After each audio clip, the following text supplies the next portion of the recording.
All right, everybody. It is my honor. It is my pleasure to introduce to WWE's The Bump for the first time ever a New York Times best-selling author, an Academy Award winner, and now a children's book author. He is also an old-school fan of wrestling and sports entertainment. Please say hello to the one and only Matthew McConaughey. Good morning, Kayla. How we doing? Good to see you, Miss Braxton. Oh, so good to see you. I gotta say, Mr. McConaughey, this is gonna be like a career peak for me. I've been a fan of yours for my entire life, so if I get a little weird or awkward, just do it. Let's do it. Yeah. Let's do it. Well, listen, I know you've had a long career, a lot of success, and a lot of moments to be proud of over your long career. But considering that you are a father, I know that your recent release of your new children's book, Just Because, has got to be up there. What led you to kind of go down this path of being a children's book author? Yeah, right. Well, having kids, for one. I mean, trying to be as good of a parent to them, trying to anticipate what they're going through, their own times where they're confused or when they're confident. Taking a lot of notes on those. And then that being on my mind a lot, I just had a dream one night, and it was sort of a ditty, a little song, like a Bob Dylan ditty that I woke up and I wrote it down. It was called Just Because. And I wrote from like 2:30 in the morning to 7:30 in the morning. I looked at it and I said, I think that's pretty damn good. And I sent it to my agent, my book agent. He was like, this would be a great children's book. And I ran it by my kids, and they were like, Papai, this would be great. Great conversations, great for kids. So we put it on paper, and here it is, Just Because.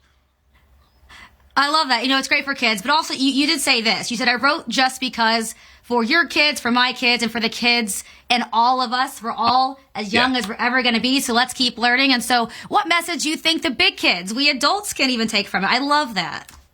Yeah, well, look, how many times, I know I'm 53, and even my mom, who's 91, the things that I learned the most of is not brand new knowledge.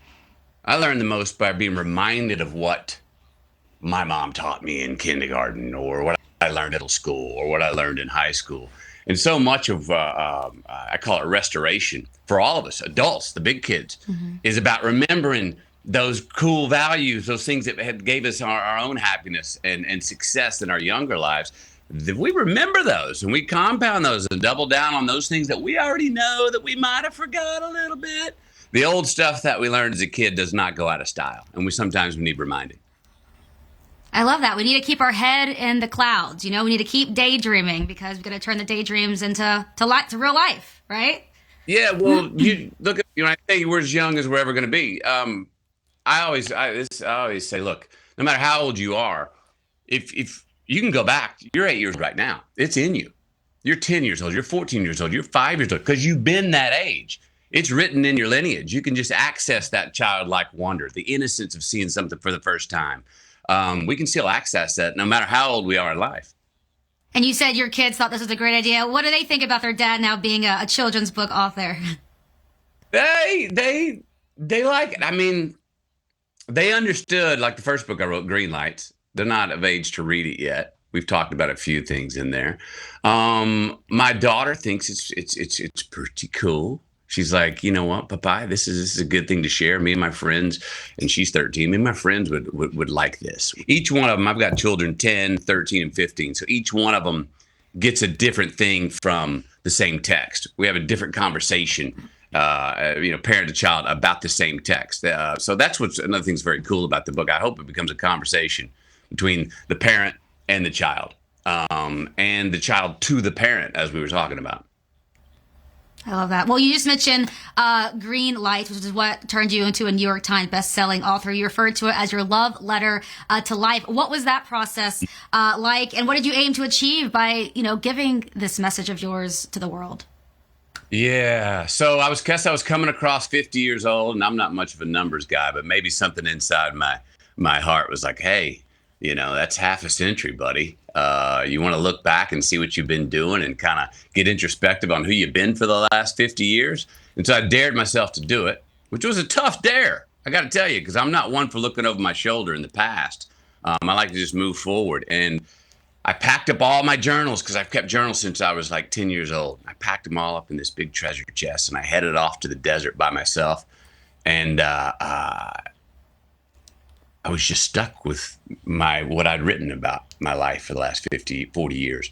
And that would be first frustrating and then became very entertaining. And then I noticed a lot of the stuff that I was damn embarrassed about in my past, I started to laugh at and forgive myself for. Then I noticed a lot of stuff where I had succeeded in the past. Some of those things I learned as a kid, I had forgotten now growing later in life.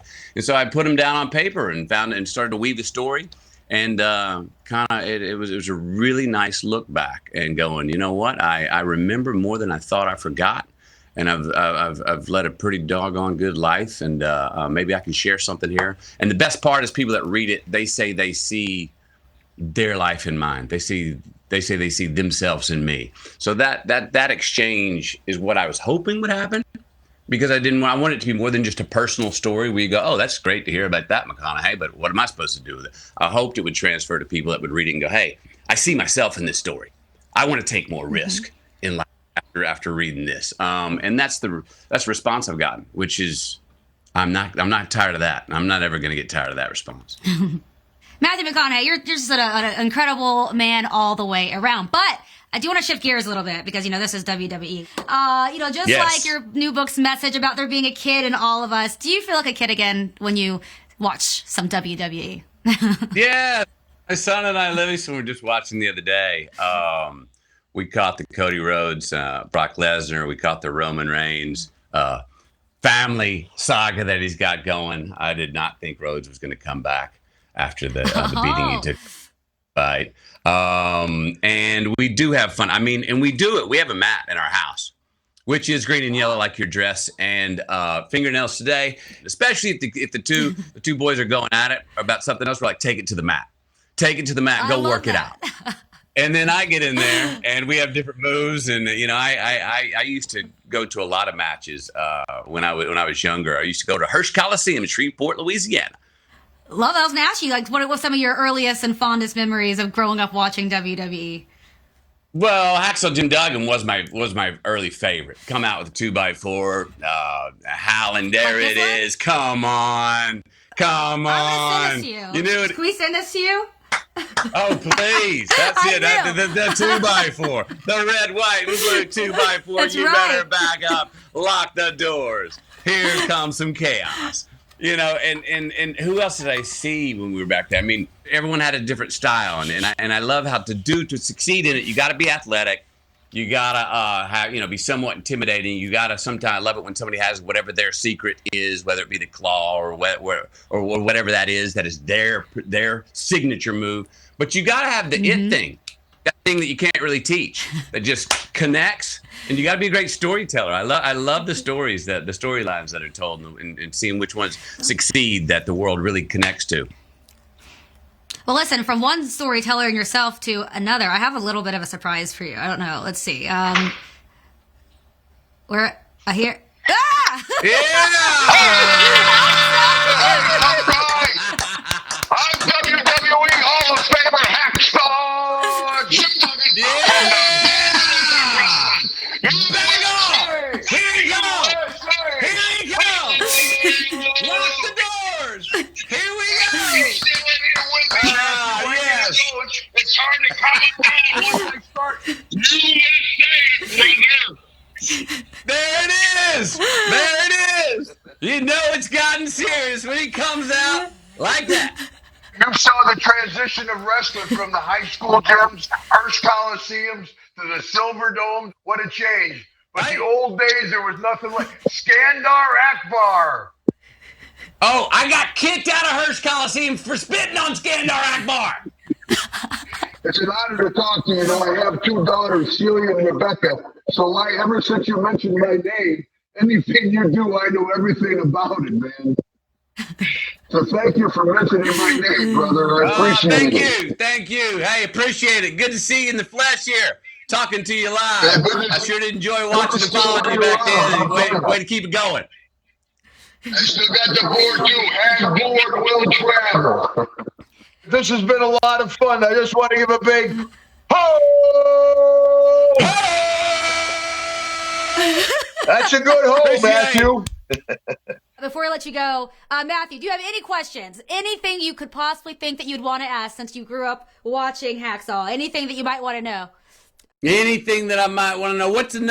What's the number count on the amount of body parts that 2x4, that wood, that tree has connected with, sir? A lot, but the one big one was Andre the Giant. And I hit the big giant between the eyes. He went down like a redwood tree. What a moment in my career. Woo! Yeah. He was a large man, and he fell hard. Ah, yes. Good talking to you, buddy. Matthew, we're going to keep you on here for one more second. Got it. That was fun, yeah, Kayla. thank you Thank you. No, of course. Well, thank you. Listen, like I said, we all admire everything you've done, whether it be in front of the camera, behind the camera, things that you do to help people around the world. And we're all excited to get our hands on your new children's book, Just Because. Any last words or any other message you want to send out to everyone before we say goodbye? Hey, we talked about it when we first got started here, Kayla. We're all as young as we're ever going to be. So let's do some living while we're here. All right. And however young we were, like we said, I'm 53. If I want to be 8 years old, I just went back right there talking to Hacksaw. I was 15 years old again, right there talking to him. You can always go back and be as young as you want to be. Keep your young heart, keep your head high, just keep living. Appreciate it. Such a great message. Thank you again. And everyone, Just Because it's available, get your hands on it now. Matthew, thank you again. And let's get you to a WWE event soon. I think get you and Hacksaw on the ring. I'd like to again. You know? I would like to again. We went before, and we just went to Austin last year, and we loved it. We treated great, loved meeting everybody, seeing everybody. It was great. And you were in the Thunderdome during the pandemic. Drew McIntyre called you out, I believe. Yes, that's right. That's right. That's right. All right. Well, thank you again so much, and we'll see you soon. Kayla Braxton, thank you very much. WWE, appreciate it. Just keep living. Thank you.